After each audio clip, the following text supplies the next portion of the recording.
500 Australians have joined a class action lawsuit which is seeking compensation for those allegedly injured by COVID vaccines. The landmark lawsuit has been launched against the federal government, against the TGA and the Department of Health, and alleges negligence by the TGA in its approval and monitoring of COVID-19 vaccines. The TGA refutes the claim with their safety report published on the 20th of April, revealing adverse risks are extremely low. Spearheading the case is a brave Queensland GP, Dr. Melissa McCann, and Melissa joins us now. Melissa, great to see you. This is a fascinating story for many, many reasons, but tell us how you got involved and how serious is this class action in your view? Oh, thank you so much for having me on the show, Rowan.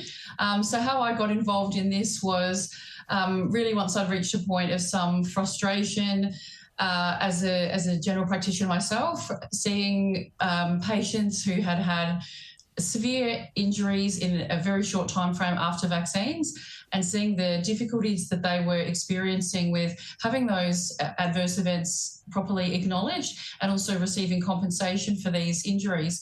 And in many cases, these were completely life-changing injuries that required them to undertake expensive further medical tests, to be unable to work, and in some cases unable to care for themselves so that their spouse was also out of work. And, these people really have been left for a very long period of time without any help and also without any acknowledgement because of these issues around censorship and really not being able to openly discuss what's happened to them.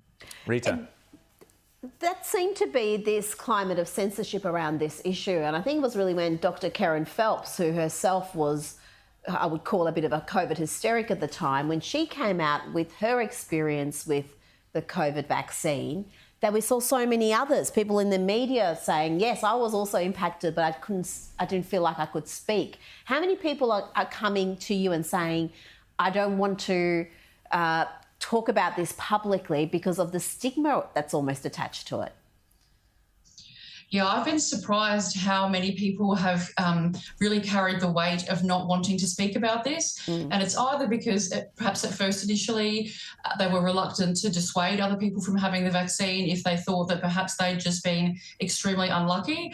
But then as the months have gone on and we're seeing more and more reports of adverse events, more and more people are hearing from others who've had these adverse events, then I think unfortunately what's then happened is that these people have been unable to speak freely because with few exceptions, and obviously thanks again to your show, but with few exceptions, really an unwillingness from the media to discuss this.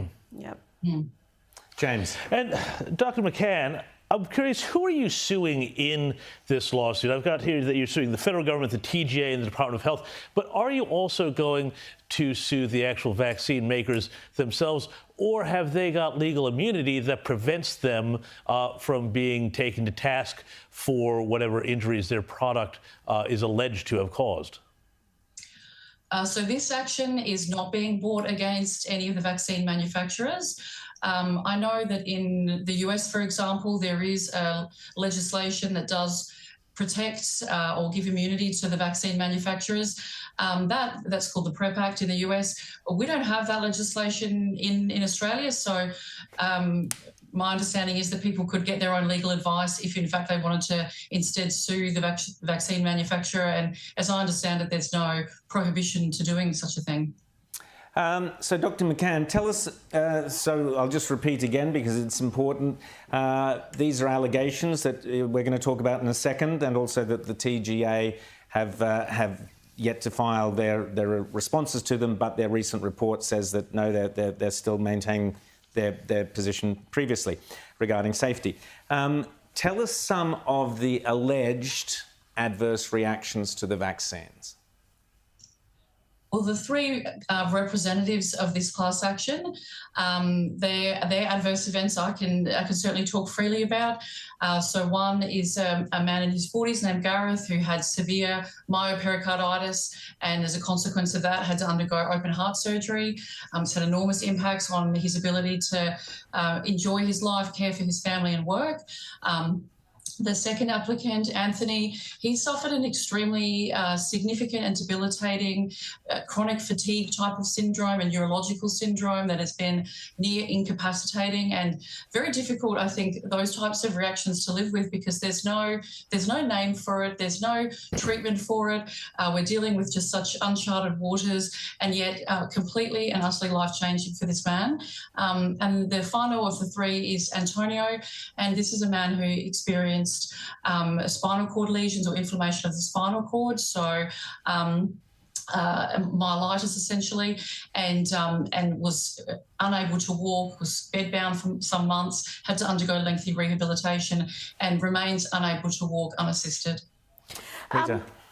These are severe injuries. What about other complications? And we read a lot about women having their menstrual cycles impacted by the vaccine. Now, have you got many people coming to you with those sort of concerns, and is there any avenue for them, or is that not considered a severe enough issue to sue over?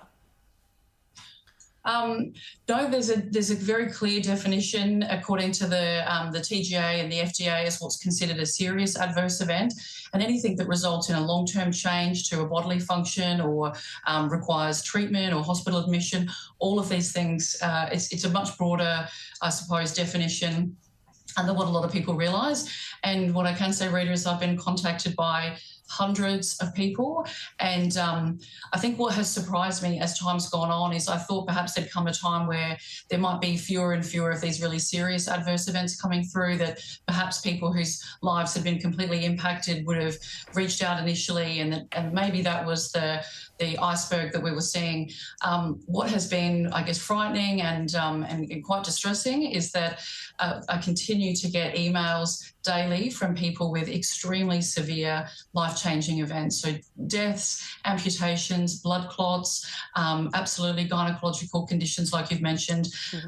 So I've not had, to put it this way, I've not had anyone who's contacted about this action who had something mild and expected, such as a sore arm or a fever. These are not the people that are, of course, seeking any sort of recompense or joining this action. These are all people who have had very serious adverse events.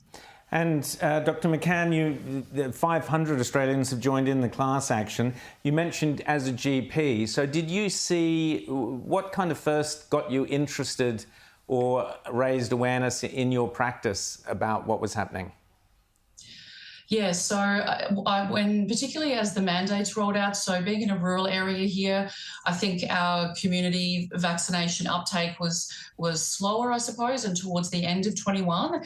And then coincident with that sort of September, October, November period, as the mandates were being prepared to be implemented in December in Queensland, I started to see a pattern of adverse events that I have never seen, and I've done vaccines for a very long period of time, flu vaccinations for a large majority of patients every year, and it's certainly not the norm that people would be coming in after a couple of days, one after the other, with chest pain, exertional chest pain, which is always a very worrying symptom, miscarriages, blood clots, and a very clear and obvious change to the presentations that I was seeing. That's what initially got me alerted that were we seeing something that was very different in these vaccines? They are a different vaccine platform. From there, I undertook an audit of my own practice patients. So I've been in this area for more than 10 years, and my clinic for 8 years this year. And there was certainly a change in the pattern amongst my patient cohort. And from there, I looked at the TGA DAN database, and I must say I was really quite distressed to find that in November of 21, there was a reported death of a 14-year-old, and that young person's death remains unexplained. There's been, there were at that stage a number of young people, teenagers with cardiac arrest, at least several of them with death as a consequence of that adverse event. And it really, the numbers statistically really don't add up that we would expect that to be coincident with a vaccine rollout like this. Dr. Melissa McCann, it's fascinating. We will watch this court case very closely, and perhaps you'll come on again to chat to us further down the line when things start to develop in court. I reiterate again, because it's the right thing to do, that these are allegations at this stage and it is going to court, and the TGA's report says that the protective benefits of vaccine far outweigh the potential risks. Be fascinating to see what happens in your lawsuit. Thanks so much for coming on today on Outsiders, Dr. Melissa McCann. Thank you very much.